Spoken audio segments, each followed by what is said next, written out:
Like the video, subscribe to the channel and press the bell icon for latest video update.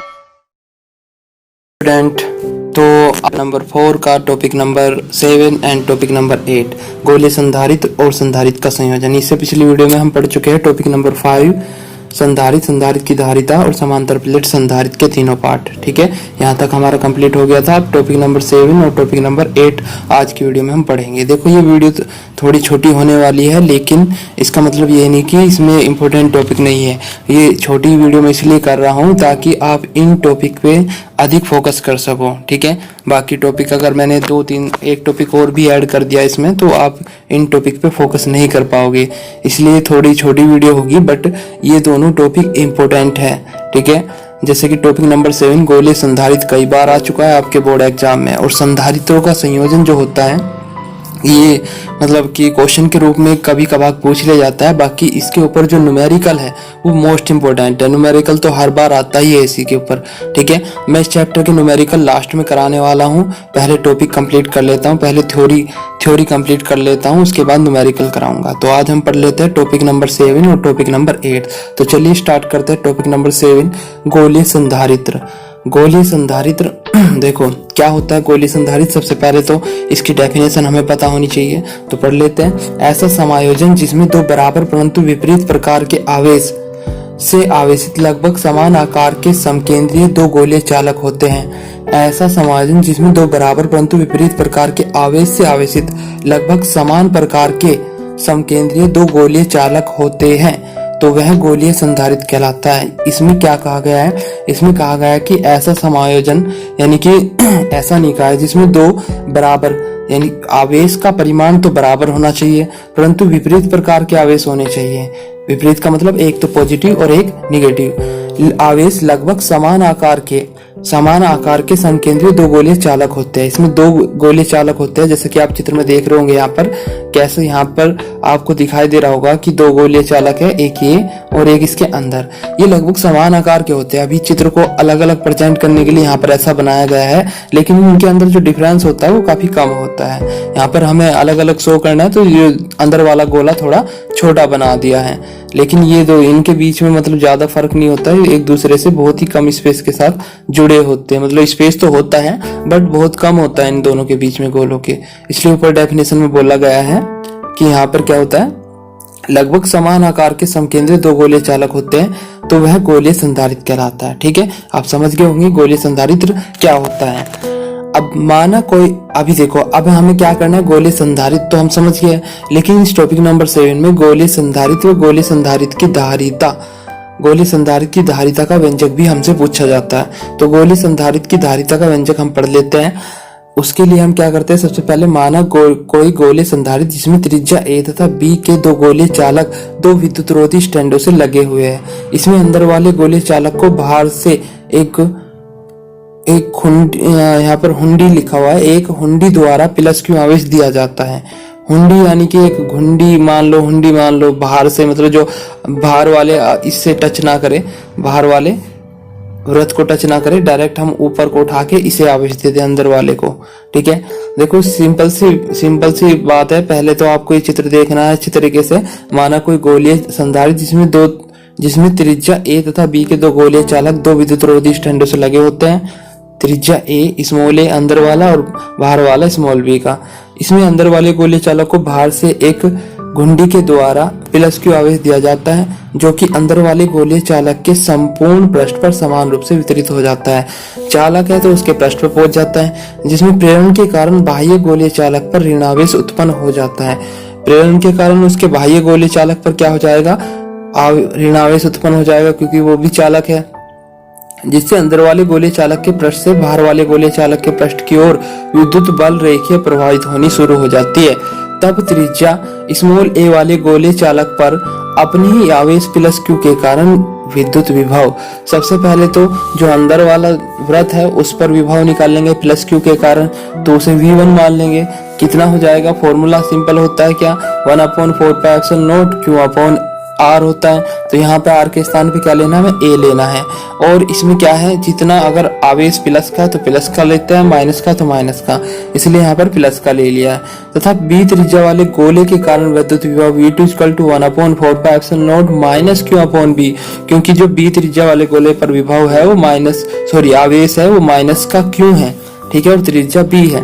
तब परिणामी विभव क्या हो जाएगा, दोनों को ऐड कर देंगे, V1 + V2 यहाँ पर हो जाएगा, V1 का मान रख देंगे, यहाँ पर V2 का मान रख देंगे, बीच में माइनस चिन्ह आ जाएगा क्योंकि यहाँ माइनस आ रहा था और वो माइनस इस प्लस को माइनस कर देगा।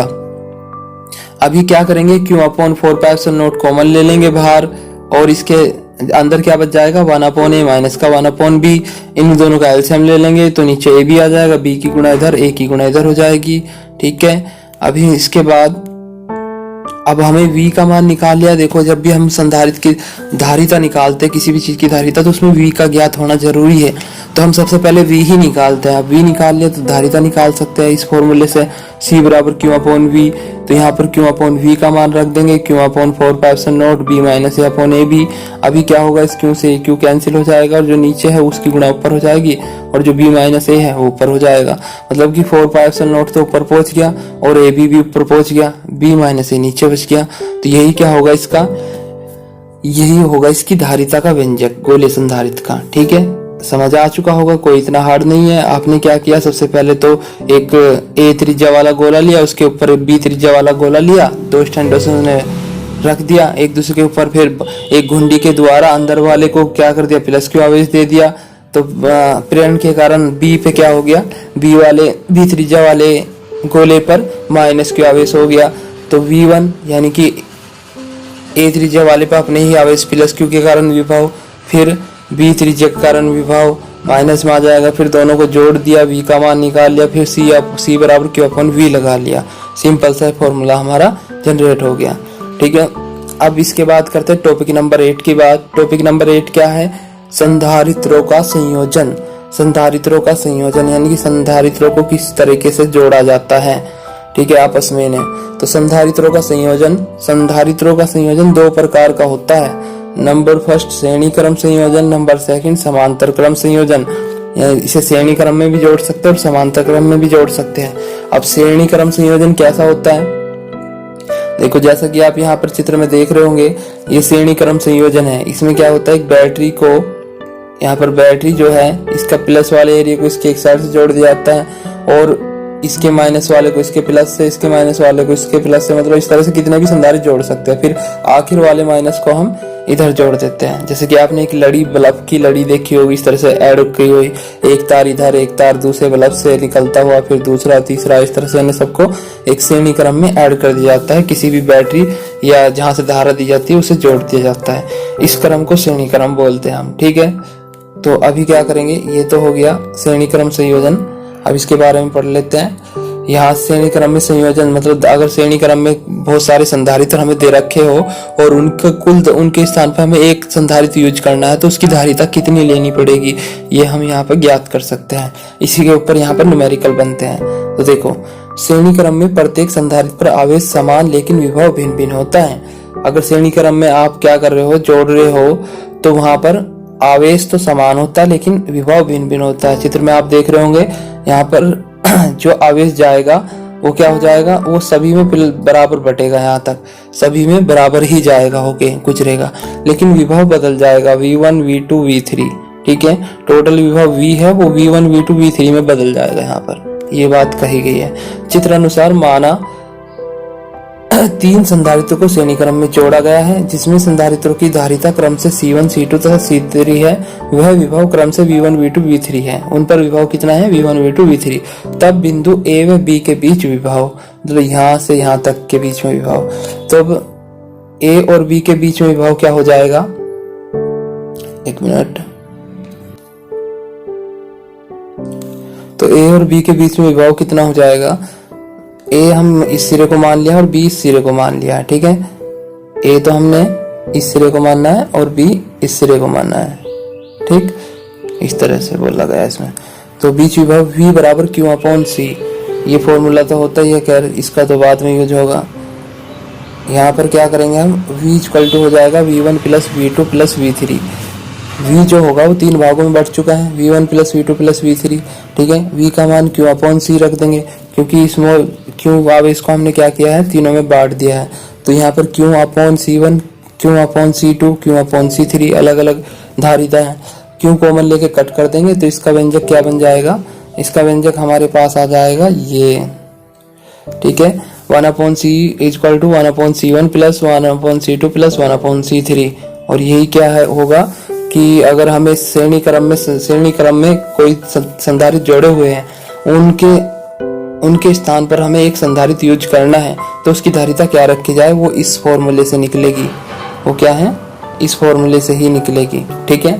तो यहाँ पर C1 C2 C3 का मान निकाल रख के हम C का मान निकाल सकते हैं। आगे बढ़ते हैं। समांतर क्रम। समांतर क्रम क्या होता है, समांतर क्रम संयोजन। समांतर क्रम में आप चित्र में देख सकते हो, ये होता है समांतर क्रम, संधारित्रों का समांतर क्रम संयोजन। इसमें ऊपर नीचे इस तरह से जोड़ा जाता है, मतलब कि एक तार को जिसका पॉजिटिव है, इधर अगर बैटरी जोड़ी जा रही है, एक तार को इधर इसके प्लस से जोड़ दिया, इसके भी प्लस से जोड़ दिया, इसके भी प्लस से जोड़ दिया, फिर इसके इधर वाले तार को बैटरी के माइनस से जोड़ा, माइनस से, मतलब कि अलग अलग तीनों को 3 तार की जरूरत पड़ी। हमें एक श्रेणी में नहीं जोड़ा, एक सीरीज में नहीं जोड़ा, ऊपर नीचे करके नहीं जोड़ा, तो इसे बोलते हैं समांतर क्रम। समांतर क्रम में प्रत्येक संधारित्र पर विभव समान तथा आवेश भिन्न भिन्न होता है। अभी क्या है, अब यहाँ पर आवेश क्या हो गया, आवेश तो 3 तार जोड़ रहे तो तीनों तारों में बट जाएगा, एक इधर इधर इधर इधर, ठीक है। Q1 Q2 Q3, और जो विभव होगा वो समान रहेगा। विभव होगा अब की बार यहाँ से लेकर यहाँ तक का तीनों पे ही समान रहेगा, ठीक। तो समांतर क्रम में प्रत्येक संधारित्र पर विभव समान, आवेश भिन्न भिन्न होता है। चित्र अनुसार माना 3 संधारित्र है जिनको समांतर क्रम में जोड़ा गया है। माना इन संधारित्रों की धारिता C1 C2 C3 व संधारित्रों पर आवेश Q1 Q2 Q3 है।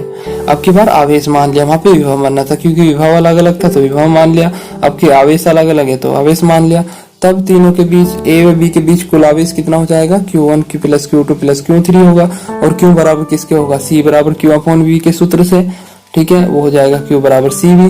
तो यहाँ पे CV रख दिया, यहाँ पे C1V, यहाँ पे C2V, यहाँ पे C3V, V सब पे समान है, V कॉमन लेके कट कर दिया।